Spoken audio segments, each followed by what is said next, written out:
제가 어릴 때 우물에서 물을 기르다 먹다가 마을에서 이 펌프식 우물을 만들기를 시작했습니다. 여러분, 먼 곳에서 물을 기르 먹는 걸 한번 생각해 보세요.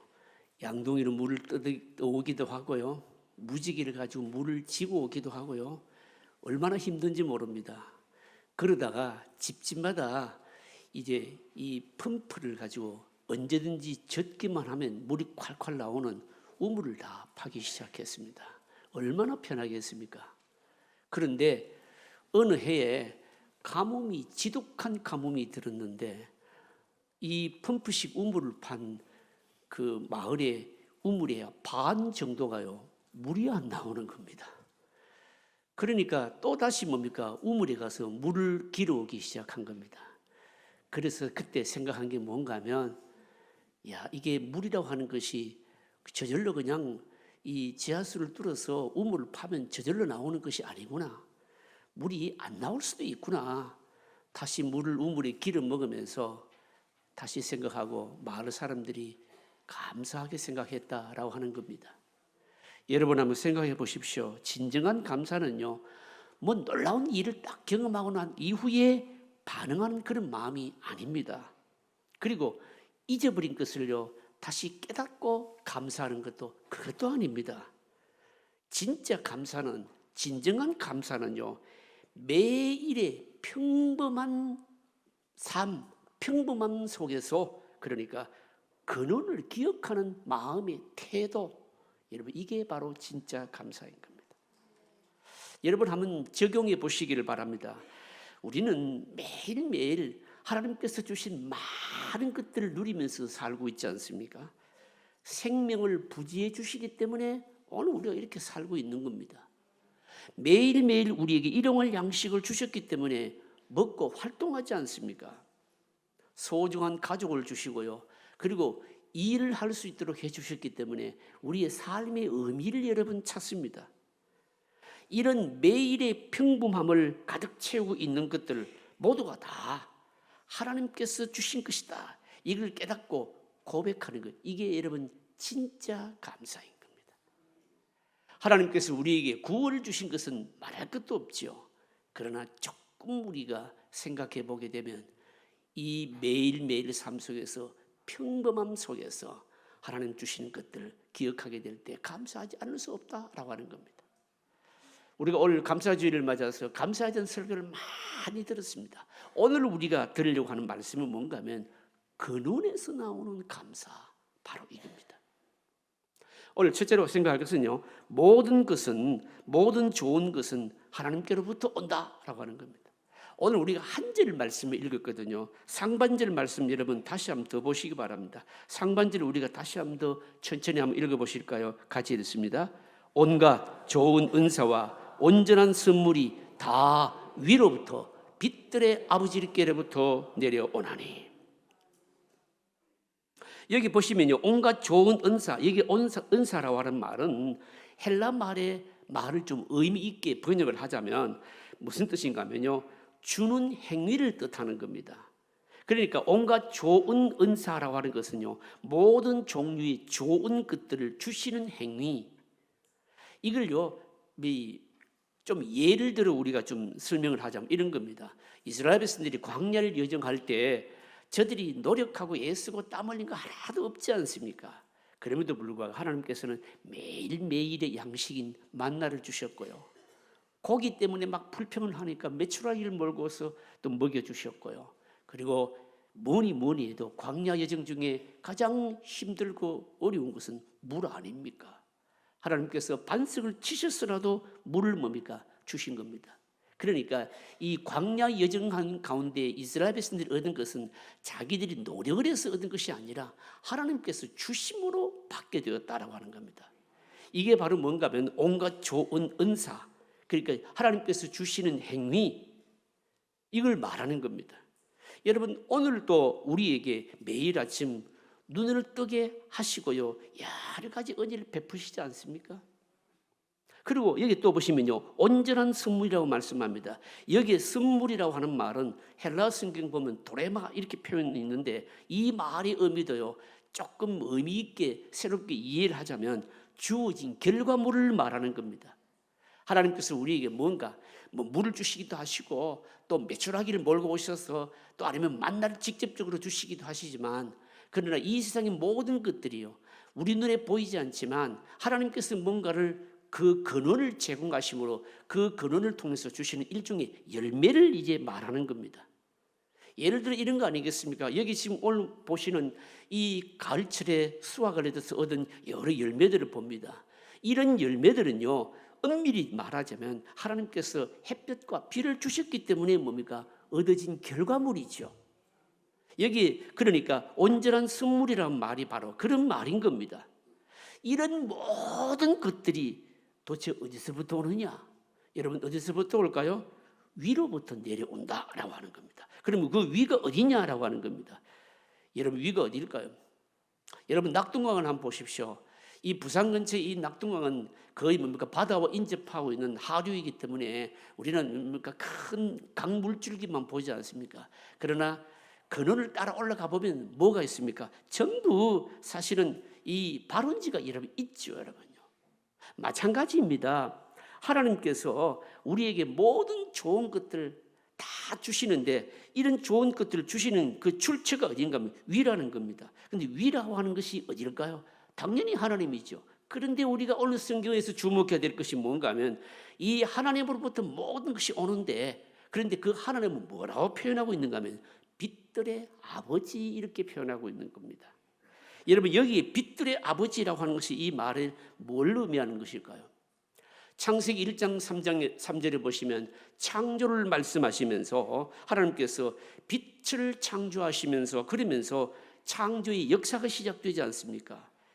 빛이 생겨나서 창조 세계가 본격적으로 작동하기를 시작하는 겁니다. 그래서 빛은요, 출발과 시작의 상징인 겁니다. 모든 좋은 것들이 다 위로부터, 당연히 위가 하나님이 있죠. 하나님으로부터 오는데 그 하나님을 특별히 빛들의 아버지라고 하는 그 이유는 뭔가 하면 빛은 시작과, 그러니까 말하자면 출발의 상징이듯이 이 세상에 존재하는 모든 것들이 바로 하나님으로부터 온다라고 하는 것을 구체적으로 표현하고 있는 겁니다. 이 세상의 모든 우리가 누리는 것들이 하나님으로부터 온 것일 뿐만 아니라 이 세상이 존재하게 된 것도요, 그리고 이 세상에 존재하는 모든 것들이 다 유지되고 지속되는 것도 뭡니까? 하나님으로부터 바로 기인한 것이다. 오늘 이 짧은 한 절 말씀 속에 바로 이걸 바로 의미하고 있는 겁니다. 여러분, 오늘 우리들이 누리는 복도 여러분 그렇지 않겠습니까? 다 하나님 때문인 겁니다, 여러분. 세상 사람들은요, 어떤 일이 일어나면 뭐라고 얘기합니까? 우연이라고 얘기합니다. 왜 그런 일이 일어났는지를 모르기 때문에 우연이라고 말하는 거예요. 좋은 일이 있으면 믿음 없는 사람들이 하는 말이 뭡니까? 운이 좋다, 운수가 좋다, 그렇게 말하지 않습니까? 왜 그런 말 할까요? 어떻게 좋은 일이 일어났는지를 모르기 때문에 운이 좋고 뭐 운수 이렇게 들먹이는 겁니다. 제비를 뽑는 거하고 같죠. 여러분, 제비를 뽑을 때 사람들은 얘기하는 게 뭔가 하면 확률입니다. 10개 중에 하나를 뽑았습니다. 그러면 10분의 1, 이것도 여러분 뭡니까? 확률 얘기하는 거 아닙니까? 그래서 그냥 나에게 일어나는 모든 일들이 그냥 우연하게 나에게 닥쳤다, 그렇게 얘기를 하는 겁니다. 그러나 여러분, 우연은 없습니다. 잠언 16장 33절에 보시면 제비는 사람이 뽑으나 모든 일을 작정하기는 여호와께 있느니라. 무슨 말씀일까요? 사람이 제비를 뽑을 때 하나님의 손이 보이지 않지만 하나님께서는 우리 눈에 안 보이시더라도 다 개입하셔서 하나님의 뜻대로 이루어지도록 역사하신다. 여러분, 그 말씀이죠. 여러분, 그렇습니다. 이 세상에 좋은 일들이 일어나게 된 것, 우리가 오늘 여러분 다 이렇게 저렇게 받아 누리는 모든 것들이 어디서부터 오느냐? 하나님께로부터 온다는 것입니다. 하나님께서 개입하시고 역사하셔서 우리에게 일어난 일입니다. 하나님께서 허락하셔서 우리가 가지게 되었고 누리게 되었다라고 하는 겁니다. 그래서 여러분, 진정한 감사는요, 어디서부터 시작이 되는가 하면 우리의 생각이 바뀌어지는 데서부터 시작이 되는 겁니다. 여러분, 좋은 일이 생겼을 때 우연히 된 것이 아니고 하나님께서 역사하시기 때문이라 이 생각 아니겠습니까? 내가 과분한 것을 누리게 되었을 때에 운이 좋아서가 아니라 하나님의 은혜라고 하는 생각을 가져야 된다는 거죠. 애를 쓰고 수고하고 땀을 흘렸습니다. 그리고 그 결과를 얻었습니다. 그 결과를 얻었을 때 수고와 땀이 헛되지 않도록 하나님이 도우셨다는 생각, 그걸 해야 된다는 거죠. 여러분, 예수 믿는 사람들이, 믿음의 사람들이 세상 사람들과 달리 강력함이 여러분 어디 있을까요? 생각에 있는 겁니다. 여러분. 그 생각의 강력함, 이게 뭔 뜻일까요? 여러분, 우리는 살다가 보면 믿음으로 살다 고난을 당하지요. 고난이 우리에게 닥쳤을 때 믿는 사람들은, 믿음의 사람들은 뭐라고 생각하는 게, 그 고난도 유익하다고 생각합니다. 왜 그럴까요? 그 고난도, 힘든 일도 하나님께서 그 힘든 일을 통해서 나의 영적인 근육을 기르신다, 이렇게 생각하기 때문인 겁니다. 마귀의 도전과 시험이 여러분 있습니다. 여러분, 이런 마귀의 시험과 도전도요, 여러분, 우리가 하나님께서 내 삶의 깊이를 더하게 하기 위해서 영적으로 뭔가 나를 훈련시키고 더 큰 그릇으로 만들기 위해서 주시는 것이다, 그렇게 생각하잖아요. 그러니까 이런 도전과 시험도 어떻습니까? 감사하는 거죠, 여러분요. 여러분, 하나님은 우리의 속 사람, 생각을 변화시켜 주지 않습니까? 그래서 여러분, 예수 믿는 사람들이 가장 큰 축복이 생각이 변화된 겁니다. 환경의 변화보다도 더 중요한 것은 뭔가 하면 생각의 변화인 겁니다. 이것을 통해서 우리가 늘 깨달을 수 있는 게 뭘까요? 감사의 능력을 깨닫고, 그리고 하나님께서 모든 것의 근원이다라고 생각하는 거죠. 사랑하는 성도 여러분, 우리가 살아가는 삶의 모든 것, 오늘 우리가 유지되고 있는 이 모든 것들, 여러분, 하나님으로부터 옵니다. 여러분, 이거 기억하시면 진짜 우리가 감사할 수가 있는 거죠. 둘째로 생각할 것은요, 변함없으신 하나님이십니다. 그렇다면 이 모든 좋은 것을 주시는 하나님이신데, 그 하나님은 어떤 분이시냐? 오늘 성경에 보면 짧은 한 구절인데 그 하나님을 또 설명해 주십니다. 본문 하반절입니다. 하반절 여러분 다시 한번 읽어보실까요? 같이 읽습니다. 그는 변함도 없으시고 회전하는 그림자도 없으시니라.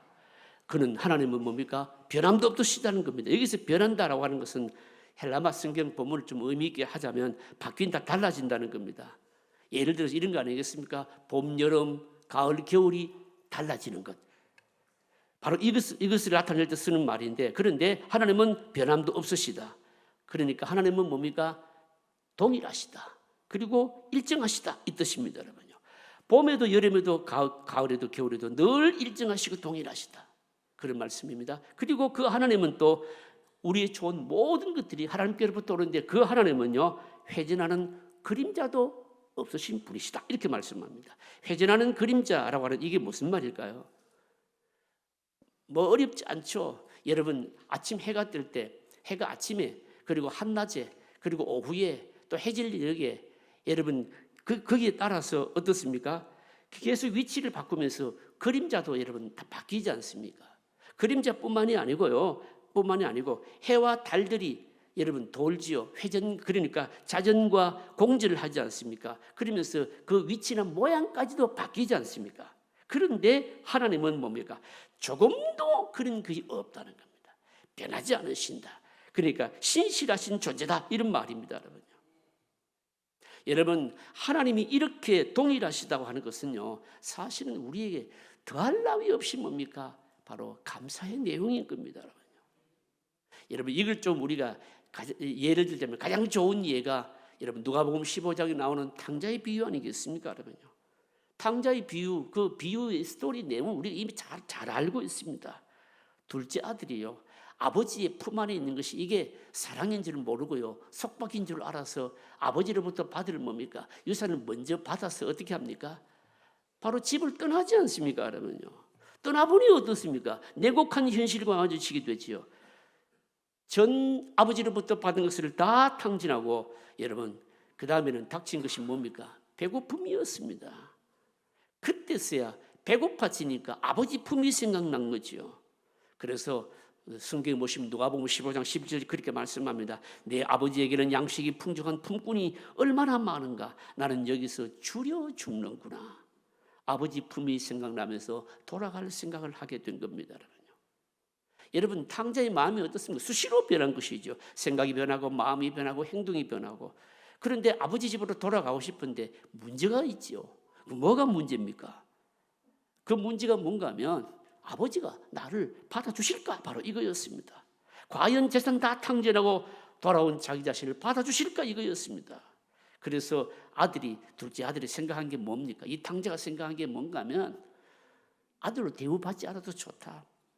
품꾼의 하나로 받아주시기만 하면 좋다. 이런 마음으로 돌아오시오. 그런데 돌아왔는데 아버지 태도가 어땠습니까? 아버지는요, 아들을 잊은 적이 없습니다. 집 나갈 때나 돌아왔을 때나 형편없는 모습으로 다시금 되돌아왔을 때나 똑같았던 것이죠. 아버지는 먼저 달려가서 끌어안고 목을 맞추고 입을 맞추고 그러면서 실패한 것, 아버지를 섭섭하게 한 것, 실망시킨 것 일체 묻지 않고 받아주신 거 아닙니까? 품 안에 있을 때나 다시 돌아왔을 때나 실패하고 돌아왔을 때나 변함이 없었다라고 하는 것이죠. 여러분 한번 생각해 보십시오. 탕자가 아버지 품으로 돌아오고 난 이후에 성경이 직접적으로 표현하고 있지는 않습니다. 감사했겠죠. 뭘 감사했겠습니까? 일단 아버지가 자신을 다시 아들로 받아준 것에 대해서 감사하지 않았겠습니까? 아버지 집에 돌아왔으니 굶지 않게 되었으니까 먹고 살 걱정이 없게 되었으니까 감사했겠지요, 여러분요. 또다시 낯선 곳에서 고생하지 않아도 되니까 감사했겠지요. 그러나 여러분 탕자가 정말 감사했던 것은 뭡니까? 이런 거 아니죠. 따로 있지 않겠습니까? 그게 뭘까요? 변함없으신 뭡니까? 아버지였다라고 하는 겁니다. 자기는 그렇게 변했지만 아버지는 변함없이 자기를 아들로 받아주셨고요. 그렇게 아버지를 화나게 하고 실망시켰지만 아버지는 변함없이 자기를 사랑해 주신 것이죠. 하나님이 어떤 분이십니까? 이런 분이시다라고 하는 것이죠.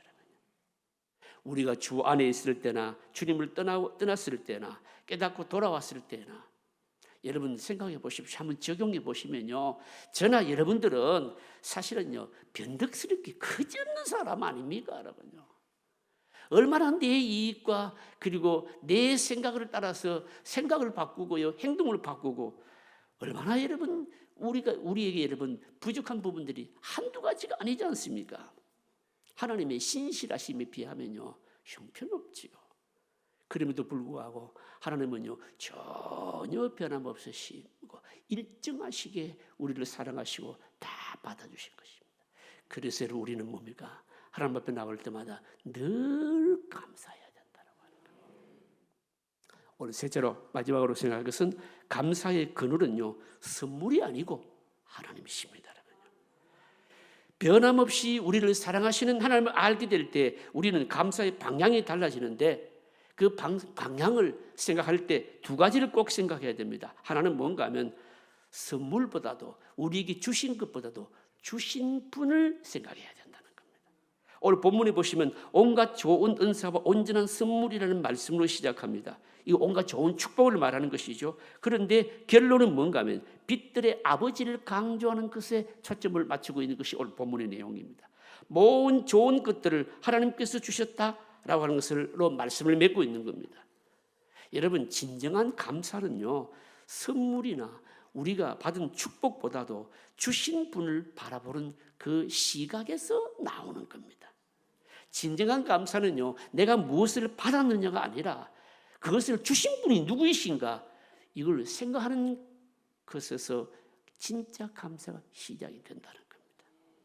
가장 좋은 예가 뭘까요? 여러분 누가복음 17장에 보시면 고침받은 바로 10명의 나병 환자 사건이죠. 여러분요.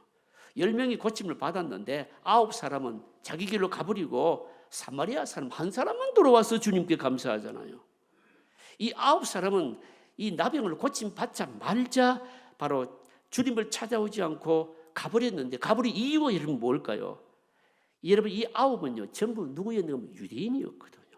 빨리 제사장에게 자기 몸을 보이고 그리고 다시 이스라엘 사회에 복귀하는 것이 바로 급선무였습니다. 눈에 보이는 유대 사회로 돌아가서 그곳에서 인정받고 사는 것이 더 급하다 귀중하다 생각했기 때문에 고쳐주신 그분에 대해서는 생각이 없었다는 것이죠.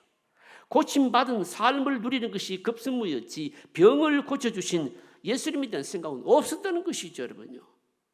여러분 이게 뭘 의미하는가 하면 이스라엘의 외식주의가 얼마나 뿌리 깊이 박혀 있는가를 보여주는 사건이거든요.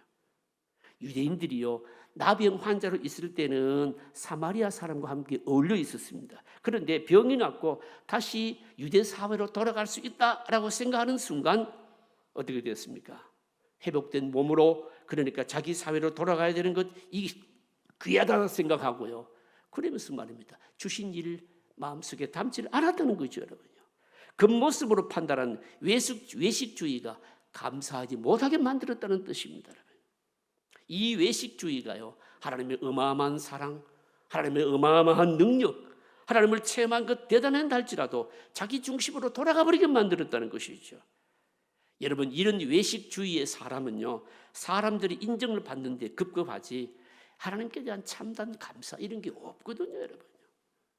여러분 믿음이 뭘까요? 믿음은 나 같은 자도 하나님께서 기억해 주셨다라고 하는 것을 그 은혜를 알고 찬양하고 여러분 이게 바로 믿음 아닙니까, 여러분? 사마리아 사람에게는 이런 게 있었는데 유대인들에게 이런 것이 여러분 없었습니다, 여러분요. 그러니까 뭡니까? 감사가 있을 리가 여러분 없죠, 여러분요. 외식하는 신앙은 자기를 대단하게 생각합니다. 하나님의 은혜를 보잘것없는 것으로 만들어버리고요. 모든 것이 다 자기 중심인 것이죠. 내 안에서 일어난 일들에 대해서는 외식하는 사람들은 관심이 없는 거죠, 여러분요. 인생의 밑바닥까지 내려가서 가능성이 없을 때는요, 은혜를 기다립니다. 그러나 인간적인 가능성이 딱 있게 되면요, 그 다음부터 그런 사람은 뭘 생각하는가 하면 자기 자존심 생각하는 겁니다. 하나님의 은혜보다는요, 이 세상 속에서 다른 사람들이 눈을 의식하면서 인간굿이라는 것이 급하다 이렇게 생각하는 것이죠.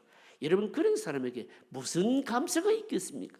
진짜 은혜를 아는 자는요, 인간적인 가능성이 있을 때 여전히 뭡니까?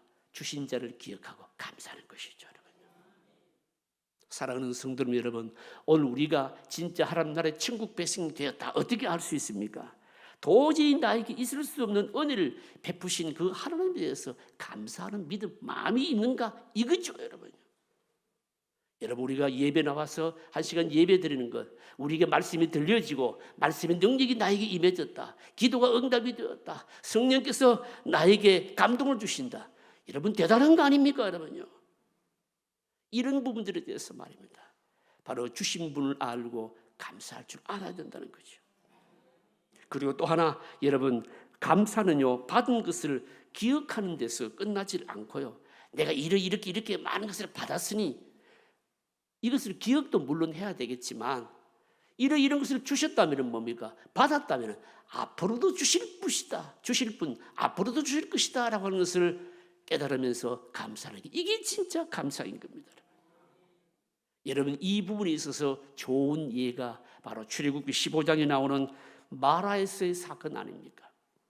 이스라엘 백성들이 여러분 광야를 지나면서 홍해를 건넜습니다. 여러분 기적같이 건넜지요. 애굽의 그 많은 뭡니까? 뒤따르는 군사들과 사람들을 다 홍해 수장시키고 하나님께서 기적으로 그들을 바로 전능한 팔로 구원해 주셨습니다. 얼마나 신바람이 났는지 모릅니다. 막 찬양하고 막 노래를 부르고 춤을 추었지요.